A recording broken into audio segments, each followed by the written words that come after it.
Hello students. आज मैं आपके सामने एक नया टॉपिक लेके आया हूँ अपने इस वीडियो में। आज हम देखेंगे बैकमैन रीअरेंजमेंट रिएक्शंस की मैकेनिज़्म और ओपन और ऑक्सीडेशन का मैकेनिज़्म। जैसे कि आप जानते हैं बैकमैन रीअरेंजमेंट, इसमें एक रीअरेंजमेंट हो रहा है। इस रिएक्शन में होता क्या है कि बेसिकली आपका जो कीटोक्सिम्स होते हैं यानी कीटोऑक्सिम्स होते हैं उनमें एसिड कैटलाइज्ड कन्वर्जन होता है और ये कीटोऑक्सिम्स कन्वर्ट हो जाता है अमाइड्स में। यानी कि यहाँ पे ऑक्सिम्स गेट्स कन्वर्टेड इनटू अमाइड्स। तो इसका डिटेल मैकेनिज़्म क्या है वो तो हम देखेंगे जब मैकेनिज़्म स्टार्ट करेंगे। तो एक तो ये हो गया आपका बैकमैन रीअरेंजमेंट, और दूसरी जो रिएक्शन हमको देखनी है वो है ओपन और ऑक्सीडेशन। रिडक्शन मेरविन पॉन्ड्रॉफ वर्ले रिडक्शन का रिवर्स है। तो यहाँ पे ऑक्सीडेशन है और मेरविन पॉन्ड्रॉफ में रिडक्शन है। तो किसका ऑक्सीडेशन होगा? बेसिकली यहाँ पे सेकेंडरी अल्कोहल ऑक्सीडाइज होता है कीटोन में, ओपन और ऑक्सीडेशन में, in the presence of aluminium tertiary butoxide. लेकिन इसका उल्टा क्या होता है मेरविन पॉन्ड्रॉफ वर्ले रिडक्शन में? मेरविन पॉन्ड्रॉफ वर्ले रिडक्शन में रिडक्शन होता है कीटोन का सेकेंडरी अल्कोहल में, in the presence of aluminium आइसोप्रोपोक्साइड। तो चाहे तो हम दोनों रिएक्शंस एक साथ देख सकते थे, लेकिन चूंकि आपके सिलेबस में एमपीवी रिडक्शन नहीं है इसलिए हम सिर्फ ओपन और ऑक्सीडेशन देखेंगे कि कैसे सेकेंडरी अल्कोहल ऑक्सीडाइज हो रहा है कीटोन में। Beckmann rearrangement. आप देख रहे हैं कि यहाँ पे क्या हो रहा है, इस रिएक्शन में रीअरेंजमेंट हो रहा है। आपको रीअरेंजमेंट मैं यहाँ से दिखाना चाहूँगा कि ये एक प्रकार का एसिड कैटालाइज्ड कन्वर्जन है कीटोक्सिम्स का एन सब्स्टिट्यूट अमाइड्स में। यानी कीटोक्सिम्स कन्वर्ट हो रहा है अमाइड्स में। ये कन्वर्जन कैसे हो रहा है देखते हैं हम लोग यहाँ पे। यहाँ आप देखिए कि C double bond N O H, ये आपका ऑक्जिम है। अब चूंकि ये कीटोन से मिलके ऑक्जिम बना है तो इसको कीटोक्सिम बोलेंगे। यहीं पे अगर कोई भी आर हाइड्रोजन से रिप्लेस हो जाए तो वो अल्डिहाइड हो जाएगा, और अल्डिहाइड से बना ऑक्सिम कहलाता है अल्डोक्सिम। तो आप देख रहे हैं कि यहाँ पे जो कीटोक्सिम है, अगर हम देखें कि ये आर ग्रुप जो आर डैश है ये अगर चला जाएगा एन के पास, तो ये ओ एच ग्रुप कहाँ चला जाएगा? ये चला जाएगा इसके पास। तो यहाँ पे ओ एच ग्रुप लग जाएगा और आर ग्रुप इधर आ जाएगा। और फिर इस ओ एच ग्रुप का कीटो इनॉल टॉटोमेरिज्म होगा तो ये कन्वर्ट हो जाएगा आपका अमाइड्स में। इसका हम डिटेल मैकेनिज्म आपको थोड़ा ऐसे दिखाएंगे कन्वर्जन कैसे हो रहा है। आप ये देखिए, ये कीटोक्सिम है यानी R R C double bond N O H. अब आप देखिए जो मैंने आपको बोला था कि ये जो अल्काइल ग्रुप है आर डैश, ये मूव कर रहा है नाइट्रोजन के ऊपर। तो ये जो इसका हाइड्रोक्सिल ग्रुप था नाइट्रोजन के ऊपर, ये मूव कर गया कार्बन के ऊपर। तो कुछ इस तरह का स्ट्रक्चर आ गया, यानी कि इसका सब्सटीट्यूशन इधर हो गया और इसका सब्सटीट्यूशन इधर हो गया। तो this is called rearrangement of groups from one atom to another atom. अब देखिए ये आर डैश इस एन पे आ गया और ओ एच आ गया कार्बन पे। अब यहाँ पे लगेगा कीटो इनॉल टॉटोमेरिज्म।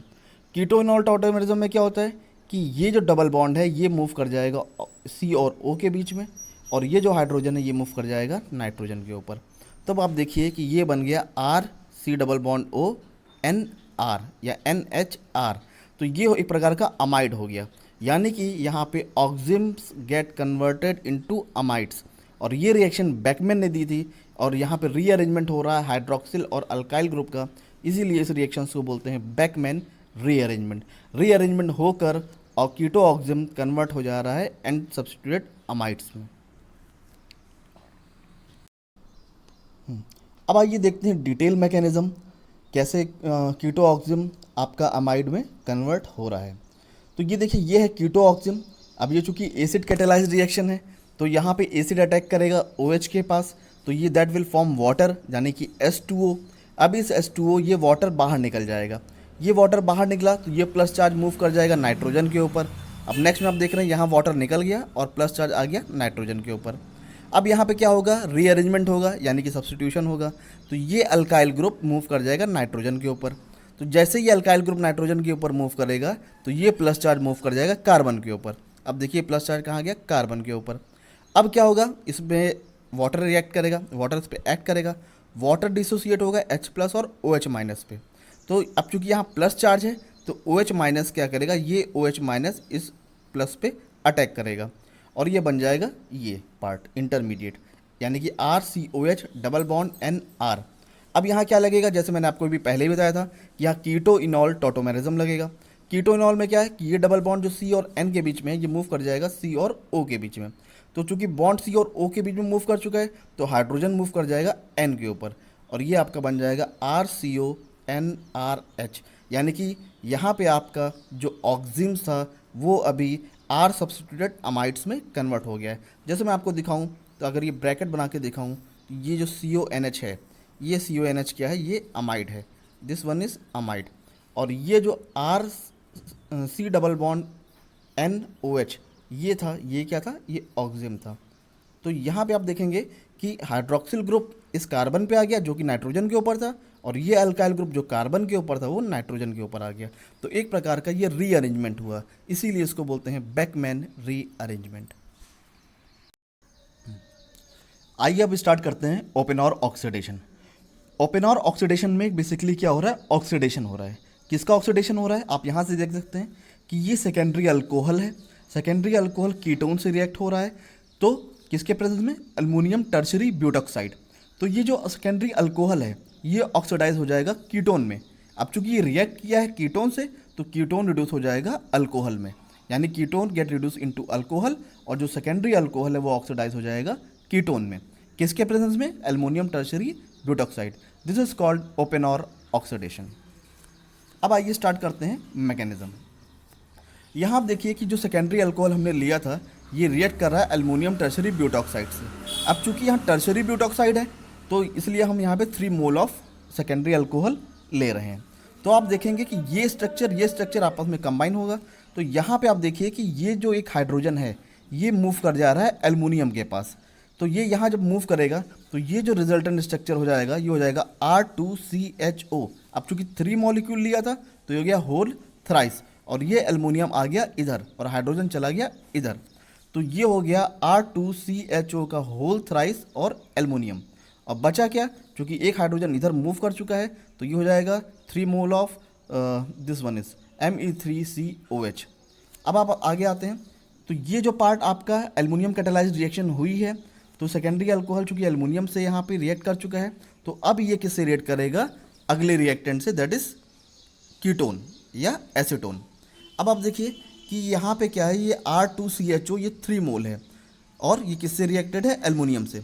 तो हम लोग क्या करेंगे कि 2 मोल को एल्युमिनियम के इस तरफ ले आएंगे और 1 मोल को इधर रखेंगे। तो यहाँ पे इसको ये रीअरेंजमेंट किया गया है। तो आप देख सकते हैं कि ये R2CHO ये 1 मोल है जो कि यहाँ से निकला है, और अब बचा 3 में से 1 निकल गया तो कितना बचा, 2। वो 2 मोल यहाँ पे अरेंज हो गया एल्युमिनियम के इस साइड, R2CHO का होल ट्वाइस। और ये किससे रिएक्ट हो रहा है, आपके दूसरे रिएक्टेंट यानी कि कीटोन से, कीटोन वो भी एसीटोन। तो आप देखिए कि यहाँ पे ये एक बॉन्ड टेम्परेरी बॉन्ड है और एल्युमिनियम और ऑक्सीजन के बीच का भी एक टेम्परेरी बॉन्ड दिखाया है। इसका मतलब ये है कि यहाँ से जो डबल बॉन्ड है इसका कीटोन का एसीटोन का, ये मूव कर जाएगा आगे की तरफ। तो एल्युमिनियम और ऑक्सीजन के बीच में बॉन्ड बनेगा, यहाँ बॉन्ड फॉर्मेशन हो रहा है। जबकि यहाँ क्या हो रहा है, यहाँ बॉन्ड रिलीज हो रहा है यानी टूट रहा है। तो ये इधर शिफ्ट कर जाएगा इस तरफ और यहाँ से ये फ्री हो जाएगा। तो 2 मोल जो एल्युमिनियम का ये था ये आपका इस सेकेंड कीटोन के साथ बाहर निकल जाएगा, यानी कि दैट कन्वर्टेड इनटू ऑक्सीजन। और यहाँ पे क्या होगा कि ये जो बॉन्ड है ये यहाँ पे डबल बॉन्ड बना लेगा। तो ये डबल बॉन्ड बनते ही आपका कि देखिए ये किस में कन्वर्ट हो गया है, कीटोन में। और ये जो हाइड्रोजन है ये मूव कर जाएगा आपका इस कार्बन की तरफ। तो यहाँ पे ये हो गया आपका रिलीजिंग ग्रुप, और ये रिलीजिंग ग्रुप आपका कीटोन फॉर्म में बाहर निकल गया, और जो आपका एल्युमिनियम वाला पार्ट था वो आपका प्रोपेनॉल के साथ रिएक्ट होके बाहर चला गया।